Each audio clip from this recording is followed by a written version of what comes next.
अंतिम क्षण में कैसे किया चमत्कार, क्या आप जानना चाहेंगे? निमाड़ के संत सियाराम बाबा ने अंतिम समय में कैसे चमत्कार किया है, आपको वो चमत्कार लाइव दिखाएंगे, तो हमारे साथ बने रहिए। तो सबसे पहले वीडियो लाइक कीजिए और हमारे सियाराम बाबा के लिए कमेंट बॉक्स में लिखिए जय श्री राम, जय हनुमान। सियाराम बाबा भी हनुमान जी के भक्त थे, इसलिए कमेंट में जरूर जयकारा लगाइए।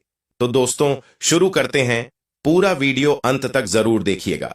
माम नर्मदा के लाल और निमाड़ के प्रसिद्ध तपस्वी संत सियाराम बाबा मोक्षदा एकादशी के दिन सुबह 6 बजे मोक्ष को प्राप्त हो गए। 110 वर्षीय बाबा कुछ दिनों से निमोनिया से पीड़ित थे।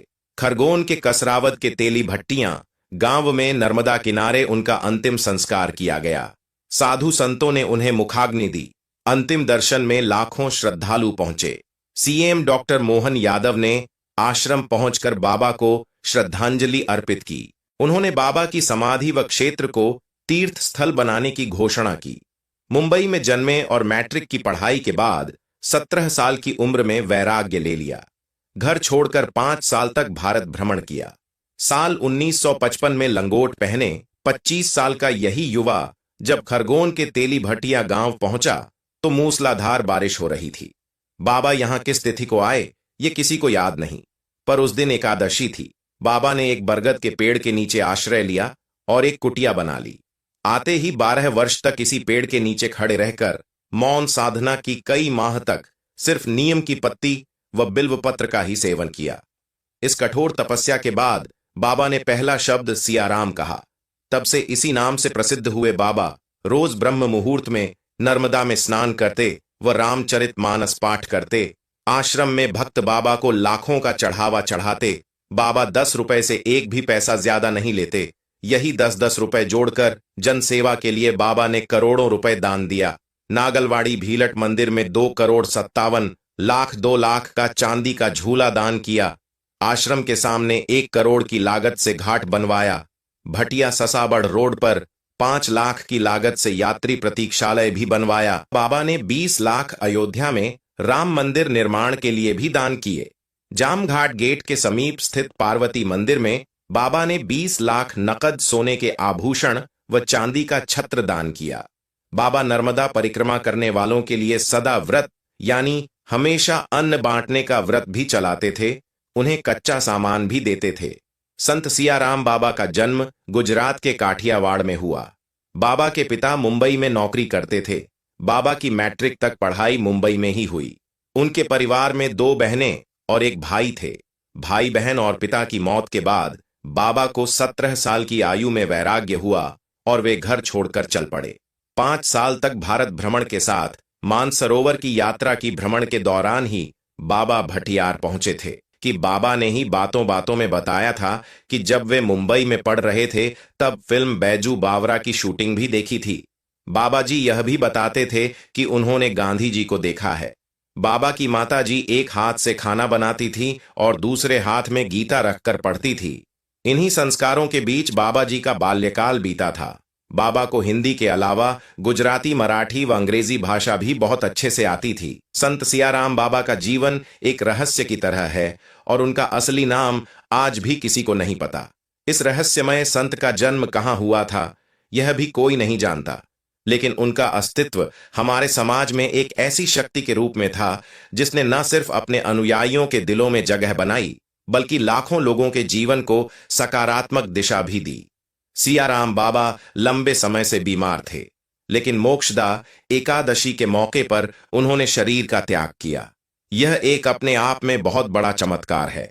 संत सियाराम बाबा ने 1933 में नर्मदा नदी के किनारे तपस्या करना शुरू किया, लेकिन उनके बारे में जो सबसे खास बात थी वह थी उनकी साधना और तपस्या। उन्होंने 10 साल तक लगातार खड़े रहकर मौन साधना की थी। यही नहीं, वह लगभग 70 साल से रामचरित मानस का पाठ करते थे। उनकी साधना और भक्ति ने उन्हें एक चमत्कारी संत बना दिया। संत सियाराम बाबा के जीवन में जो चमत्कार थे वह किसी कहानी से कम नहीं थे।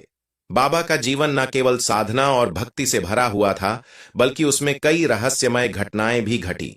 उनके आश्रम में रहने वाले भक्तों ने बताया कि संत सियाराम बाबा के पास एक चाय की केतली थी जो कभी खत्म नहीं होती थी। चाहे कोई भी भक्त उनसे चाय की मांग करता, वह हमेशा पूरी होती। कुछ साल पहले संत सियाराम बाबा का एक वीडियो वायरल हुआ था, जिसमें उन्हें बिना माचिस के दीप जलाते हुए देखा गया। उनके भक्तों का कहना था कि यह केवल उनके तप और साधना की शक्ति थी, जो उन्हें प्रकृति के हर तत्व से जोड़ देती थी। बाबा ने खुद को योग साधना के माध्यम से मौसम के अनुसार ढाल लिया था। चाहे कड़ी सर्दी हो या फिर झुलसा देने वाली गर्मी, बाबा हमेशा एक ही लंगोट में रहते थे। यह उनके आत्मबल और तपस्या की ताकत को दर्शाता था। संत सियाराम बाबा का जीवन कोई साधारण जीवन नहीं था।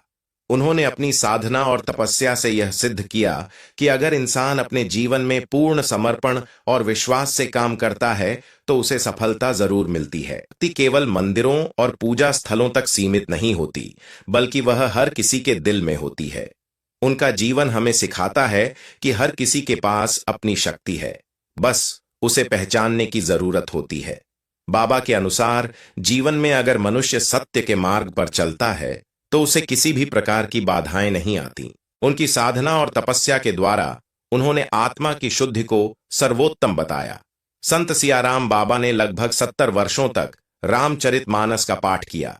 उनका यह पाठ न केवल उनके जीवन का हिस्सा था, बल्कि उनके अनुयायियों के लिए भी प्रेरणा का स्रोत था।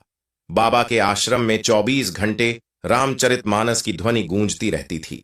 जीवन में रामचरितमानस ने एक विशेष स्थान बनाया था और यही उनके जीवन का मार्गदर्शन था। उन्होंने गरीबों की मदद की, मंदिरों के निर्माण में योगदान दिया और धार्मिक स्थलों के विकास में सहायता की। उन्हें ज्ञात था कि भक्ति और साधना का असली उद्देश्य केवल खुद की आत्मा की शुद्धि नहीं, बल्कि दूसरों की मदद करना और समाज के लिए कुछ अच्छा करना है। उन्होंने अपने जीवन के हर पहलू में यह सिद्ध कर दिया। संत सियाराम बाबा के जीवन में एक चमत्कारी घटनाओं का सिलसिला चलता रहा। उनके अनुयायी बताते हैं कि बाबा ने कभी भी से अधिक भेंट नहीं ली। उनका मानना था कि अगर कोई भक्त उनके पास कुछ दान देने आता तो ही पर्याप्त थे। इससे ज्यादा कुछ भी स्वीकार करना उनके लिए अनावश्यक था। यह भी उनके जीवन के एक अनोखे पहलू दर्शाता है। संत सियाराम बाबा ने 110 साल की आयु में 2024 में मोक्षदा एकादशी के दिन 610 पर अंतिम सांस ली। उनका निधन उनके अनुयायियों के लिए एक बड़ी क्षति थी, लेकिन उनकी शिक्षाएं और तपस्या हमेशा जीवित रहेंगी। उनका आश्रम आज भी नर्मदा नदी के किनारे स्थित है, जहां लोग उनकी पूजा और साधना के लिए आते हैं। आज भी कोई नहीं जानता कि संत सियाराम बाबा का असली नाम क्या था। यही उनकी जीवन के रहस्यों में से एक है। उनका जीवन एकला किताब था, जिसमें भक्ति साधना और तपस्या के पाठ लिखे हुए थे। उनका जीवन एक ऐसा उदाहरण था जो यह साबित करता है कि अगर इरादा मजबूत हो और जीवन में सही दिशा में समर्पण हो तो इंसान किसी भी स्थिति में महानता को प्राप्त कर सकता है। संत सियाराम बाबा का जीवन एक प्रेरणा है जो हमें यह सिखाता है कि जीवन में विश्वास और साधना से हम किसी भी समस्या का सामना कर सकते हैं। उनकी चमत्कारी साधना, तपस्या और भक्ति ने उन्हें एक महान संत बना दिया, जिनका नाम हमेशा याद किया जाएगा। उनकी शिक्षाओं को अपनाकर हम भी अपने जीवन में बदलाव ला सकते हैं और समाज की भलाई के लिए काम कर सकते हैं। उनका जीवन इस बात का प्रतीक है कि साधना और विश्वास से बड़ी कोई ताकत नहीं होती है कि 110 साल तक एक इंसान कैसे जीवित रह सकता है। क्या ऐसा संभव है कि एक साधारण व्यक्ति अपनी साधना और तप से अपने शरीर और आत्मा को इस तरह नियंत्रित कर सके कि वह सदी भर जी सके? क्या आप जानते हैं कि एक संत ने अपनी साधना, तपस्या और विश्वास से न केवल अपने जीवन को लंबा किया, बल्कि लाखों लोगों के दिलों में एक अमिट छाप भी छोड़ी? अगर आपका जवाब हां है, तो आज की कहानी बिल्कुल आपके लिए है। संत सियाराम बाबा, जिनका जीवन 110 सालों तक पूरी दुनिया के लिए एक रहस्य बनकर रहा। संत सियाराम बाबा का असली नाम आज तक किसी को नहीं पता। यह उनका जीवन ही था जो एक रहस्य में बंधा हुआ था।